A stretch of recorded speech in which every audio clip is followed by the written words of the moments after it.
Did you know that the heart vortexes the blood? I found it very fascinating because throughout all of my undergraduate education, and even when I was a kid, we hear about the heart being a pump, this mechanical pump that is pushing blood to every cell so that it can deliver oxygen and nutrients to the cell. Now, as I was learning about the body and physiology, a couple of things just didn't make sense to me. Number one, why would the pump be at the one of the highest portions of the body if gravity was able to help with the flow and help assist the distribution of blood throughout the body? If we needed a pump, in the same way that if I was trying to pump water uphill, I would need it at the bottom of the hill to try to pump it up. I wouldn't need it once it's at the top of the hill. So I thought to myself, that's an interesting thing that there's a pump that's located high up. Okay, well that's random and wild, but the human body's interesting. Well, then I also learned through the work of people like Dr. Jerry Pollack that the blood pressure at the capillaries, which are the tiniest little blood vessels, is actually pretty negligible. So, wouldn't you need a pump or more pressure at the tiniest little vessels, especially because the size of some of those capillaries are smaller than the red blood cells themselves? So, what's going on with the heart? Like what have I learned and what do I think we need to know when it comes to understanding the heart through a different perspective? Well, okay. Number one, let's talk about vortexes. Why would the heart vortex the blood? So, research has actually shown that before the blood gets distributed throughout the rest of the body, as it comes in, before it goes through the valves, it actually is vortexed. Vortexes gather energy. They are imploding energy and information. So one of the things that I think of with the fact that the heart creates this vortex in the blood is that the heart is literally drawing in information from our biofield into the structured water of the blood. And that structured water encodes that information and that gets distributed in real time back throughout the body. And it's this continuous system of imploding energy and information, distributing it throughout the body, imploding energy and information, distributing it throughout the body. I think this syncs up a lot of different systems because the heart is this biological oscillator, it produces this consistent, steady rhythm. And we know that heart rate variability or the varied beats between the heart actually correspond with healthier states of the autonomic nervous system and also just healthier states of the body in general. So there's something about this rhythmic oscillation of the body, of the heart as well, that's contributing to this overall organization of coherence at the cellular level.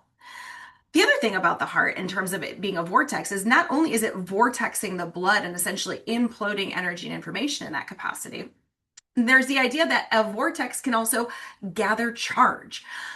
So we do know that when you vortex water, and you can vortex water over and over, you can start to actually increase the amount of charge that is in that water. So are we vortexing the blood as a means of helping to keep the blood fully charged and electrically nourished so that as it just gets distributed to the cells, we can have this electrical nourishment that also gets distributed to the cells as well? Just interesting questions and thoughts that have popped up in my brain over the course of the past, decade or so.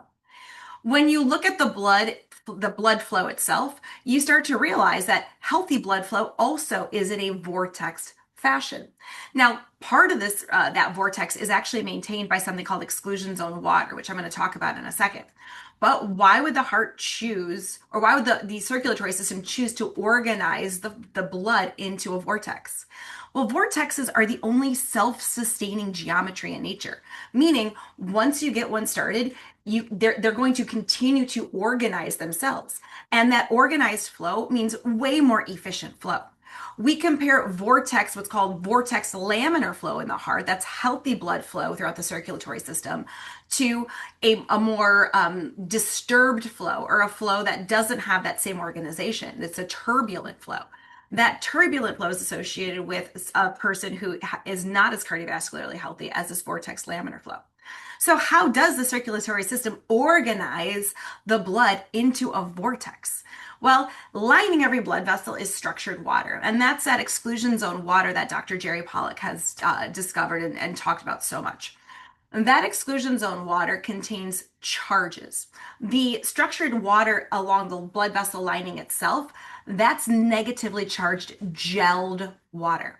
And as the body is maintaining this negatively charged gelled water, It is it's ejecting a positive charge. So this is called charge separation. And Dr. Pollock found that when this negatively charged easy water forms next to hydrophilic or water-loving surfaces, such as the endothelial lining, that exclusion zone water, that negatively charged water, has to kick out a proton. So you've got a negatively charged zone followed by a zone that's positively charged.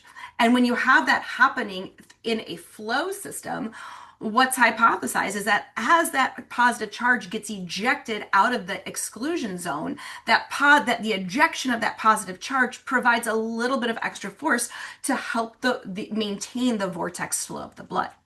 So the name of the game when it comes to maintaining healthy blood flow and healthy vortex laminar flow is maintaining exclusion zone water. And there's certain things that we can do when it comes to that. Number one, that exclusion zone water in the blood is full of sulfate.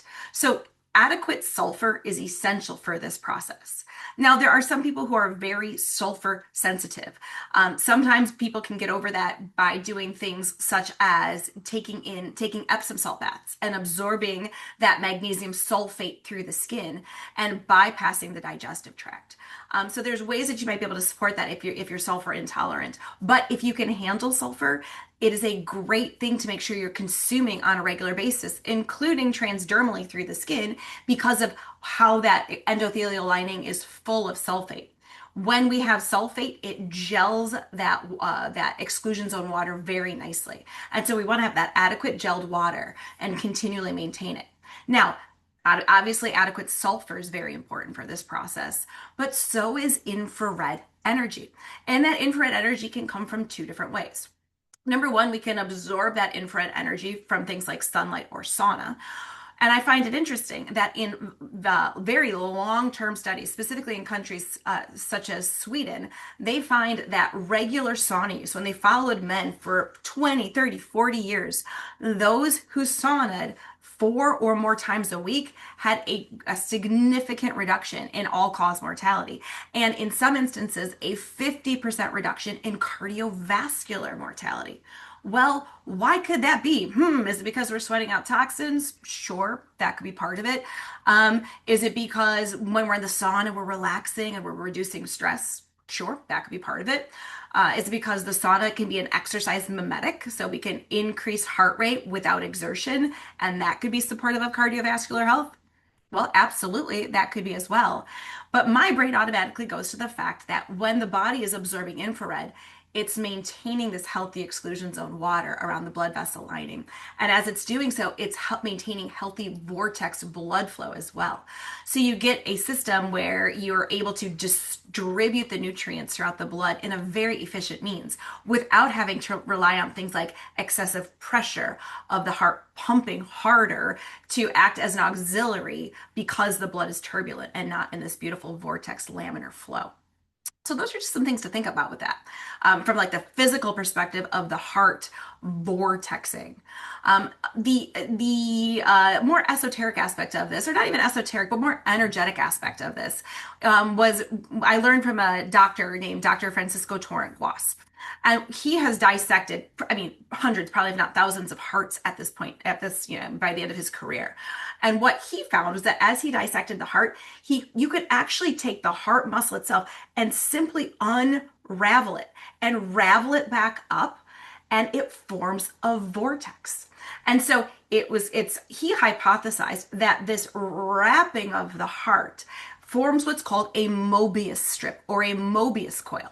And that Mobius coil has been known to generate scalar waves or scalar energy. So in this instance, could the heart, because of its actual physical shape of a vortex and Mobius strip at the bottom of it, could the heart actually be a bidirectional antenna that can produce scalar waves and then receive them back receive information and energy back through the vortexing process? So in this instance, the heart may be acting as a bidirectional antenna. It's one of the reasons I think where we get our sixth sense, where we walk into a room and we automatically know if we have good vibes or bad vibes, or we walk into, this part of the street or this part of the city and we know if we've got good vibes or bad vibes. I believe our heart is in constant communication with the space around us. Speaking of that, that's the Heart Maths Institute that found that the heart does generate the largest magnetic field, not just scalar energy, but the largest magnetic field around the human body that has been measured up to 22 feet away. And I hypothesize that's just because we don't have a sensitive enough instrument to measure it. I have a feeling that this magnetic field of the heart extends way far beyond that boundary. And it's again how we're continually interacting with our environment beyond our physical senses. So the heart's cool. And the many ways in which the heart either vortexes the blood as it's entering the heart, vortexes the blood as it's being distributed throughout the circulatory system, or even the heart itself in this shape of a vortex and potentially being able to generate scalar energy and scalar frequencies in order to communicate at that subtle energy level. I find it so cool and so fascinating. And I'm so grateful for you listening to this video and taking the time because I'm just grateful that I have this space to be able to nerd out about stuff like this. My family only likes to listen to so much. And so this is just such a fun space to be able to share this type of information. If you're interested in diving deeper into this, I have a community for you to join. I'll make sure that there's details in the caption or in the description of this video for you to check out.